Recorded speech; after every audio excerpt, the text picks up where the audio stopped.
અન્ય સ્તરમાં કરેલું પાપ આ તીર્થક્ષેત્રમાં ધોવાય છે, પગ મૂકતાની સાથે પવિત્ર બનાય છે.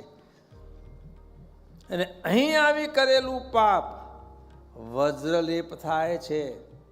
માટે મહારાજ કહે છે કે જેને મોક્ષની ઈચ્છા હોય, જેને બંધુઓ દેહ મૂકીને ને સ્વદેહે પણ સુખી રહેવું હોય અને હંમેશા સત્સંગમાં ભગવાનના મુક્ત પુરુષ સંત હરિભક્ત એમનો ક્યારે અવગુણ અપરાધ કરવો જ નહીં.